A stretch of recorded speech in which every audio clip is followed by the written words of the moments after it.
Many Christians seeking perfect church. Ito po yung sasabihin ko sa inyo. Wala po kayong makikita kahit isang perpektong simbahan. Kasi we are imperfect. Lahat na makikita mo sa simbahan, katulad mo rin na imperfect. Dahil makikita mo, puro pagkakamali ng iba. Puro pagkakamali ng church. Madalas kang mau-offend.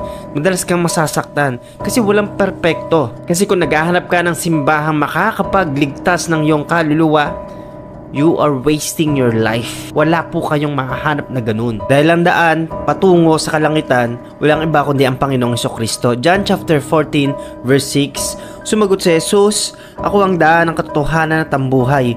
Walang makakarating sa Ama kung hindi sa pamamagitan ko." Oo, wala kang mahahanap na perpektong simbahan. Pero meron kang mapupuntahan na ikakapahamak mo yung mga turo, mga doktrina na mali at hindi biblikal. Yung ililihis ka sa katotohanan at kakapahamak mo. Ito yung dapat mong iwasan. Beware of this cult church. Na sa kanilang simbahan lang merong kaligtasan. Na kapag umanib ka lang sa kanila at maging miyembro ka, dun mo makakuha yung kaligtasan. Tatandaan nyo po, walang building, walang samahan, walang denominasyon na makakapagligtas sa atin, kundi sa pangalan lang ng Panginoong Hesukristo. Marami pong mag-i-invite sa inyo. Marami po ang mag-aakay sa inyo para lang pumunta kayo sa church nila. Dahil doon yung kaligtasan na sinasabi nila. Pero yan po ay mali. No, wala. Kahit na sino o anong building ang makakapagligtas sa iyo, kundi sa pangalan lang ng Panginoong Jesus. Acts chapter 4 verse 12, walang sino man sa mundong ito ang makakapaligtas sa atin kundi sa Panginoong Jesus lamang. Iwasan mo din yung mga simbahang lagi nag-i-invite sa iyo na kapag ka naging Kristiyano ka ay hindi ka na makakaranas ng mga pagsubok at sakit. Laging tinuturo yung prosperity, pagyaman at pagyaman. Ibubulid po kayo niyan sa lihis na katotohanan o dadalhin kayo sa kapahamakan. Kasi po ang Christianity dapat hindi dinideny yung tribulation, yung mga persecutions. Sabi nga ng Panginoong Hesus, di ba? Kapag tayo ay handang sumunod sa Kanya, dapat nating malaman na merong mga pagsubok. Pero tatandaan nyo po, napagtagumpayan na natin yan. Ang sabi ng John chapter 16 verse 33, "Sinabi ko sa inyo ang mga bagay na ito para magkaroon kayo ng kapayapaan sa akin. Daranas kayo ng mga paghihirap dito sa mundo, pero magpakatatag kayo dahil nagtagumpay na ako laban sa kapangyarihan ng mundo." Na habang tayo ay sumusunod sa Panginoong Hesus, makakaranas tayo ng mga pagsubok. Hindi bed of process, hindi parang batang Kristiyanong naglalakad sa playground, kundi isang digmaan.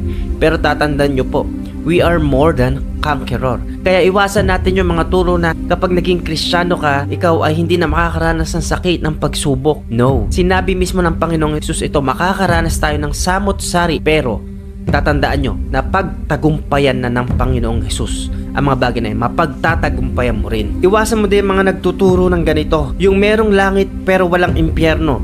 Sa kanilang turo, oo may langit, ang langit hindi po dun sa celestial heaven. Ang sinasabi nila, ang langit ay dito sa mundo. At ang hell na tinatawag nila o yung impyerno ay yung graveyard, yung Sheol, yung Hades.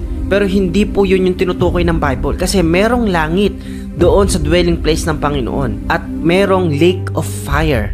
Kaya po kung may magtuturo sa inyo na ang heaven ay naandito, wag po kayong maniwala kasi hindi yan biblical. At kung tinuturo nila ang impyerno, wala ng lake of fire, dito na lang daw po, mamamatay na lang ang tao dito. No, meron pong life after death. At malinaw po na napakaraming sinabi ng Biblia patungkol po sa hell, sa afterlife po. Napakarami nga pong binanggit ng Panginoong Hesus. Mas marami pa siyang nabanggit na hell kesa po sa heaven.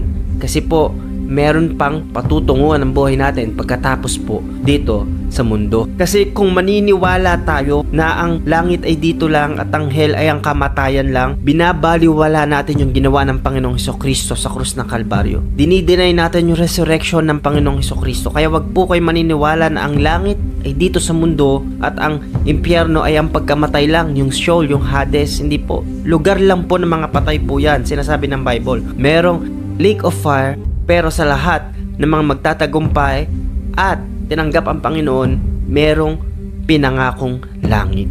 At yun ang pag-asa ng mga mananampalataya. Mag-ingat po kayo sa mga aral po na ganyan. na mayroong langit, ang langit dito lang sa lupa at ang impyerno ay pagkamatay lang sa grave lang. No, walang katatakutan ng tao kung walang lake of fire. Kasi hindi minade ng lake of fire para sa tao. Pero gusto ng kaaway na mapunta ang mga tao doon, kaya siya ay nandadaya sa huling panahon. Tatandaan nyo po, Jesus is the resurrection and the life. Ang dahilan ng kanyang muling pagkabuhay para tayo iligtas. Nasabi ng John chapter 11 verse 25, Jesus said to her, I am the resurrection and the life. The one who believes in me will live even though they die. Iwasan din po natin yung mga turo na ganito na dinideny ang Trinity. Ang Diyos Ama, ang Diyos Anak at Diyos Espiritu Santo. Napakarami pong ganyan. Oo, kinikilala nila ang Diyos Ama sa mga first world country, pero minamak nila si Jesus. Marami rin pang mga Pentecost, pero dinideny yung kapangyarihan ng banal na Espiritu. Lagi po yung equal. Iwasan natin yung mga turo na dinideny ang Panginoong Jesus, dinideny ang manifestation ng Holy Spirit. Iwasan po natin yung mga bagay po na yan.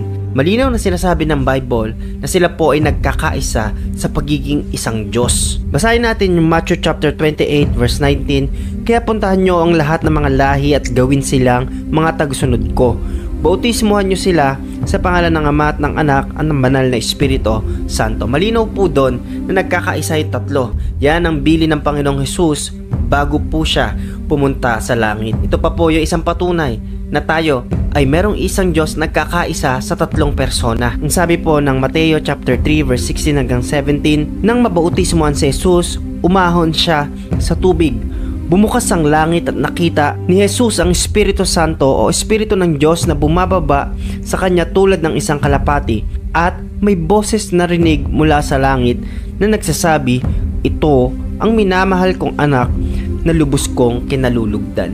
Malinaw po sa bersikulong iyon na tatlo po yung personalidad ng iisang Diyos. Nagpabautismo ang Panginoong Hesukristo. Pagkatapos po niya umahon doon sa baptism of water, nakita po niya ang banal na Espiritu na katulad ng isang kalapati. Tapos may narinig po doon sa langit. Bumukas yung langit, may narinig na tinig. Yon ang Diyos Ama. Huwag po kayong maniniwala na iisa lang Diyos at yung nagpabautismo at yung bumabang like a dove na Holy Spirit at yung boses ay iisa lang. No, hindi po yan yung totoo at biblical sinabi ng Panginoong Jesus. Sila po ay nagkakaisa sa pagiging isang Diyos. Iwasan nyo po yung mga aral po na ito na ang Panginoong Jesus ay created lang. Opo, siya ay nagkatawang tao, pero hindi siya created. Siya ang Alpha at ang Omega. Kasama siya sa nag-iisang Diyos. Equal nga po yan eh.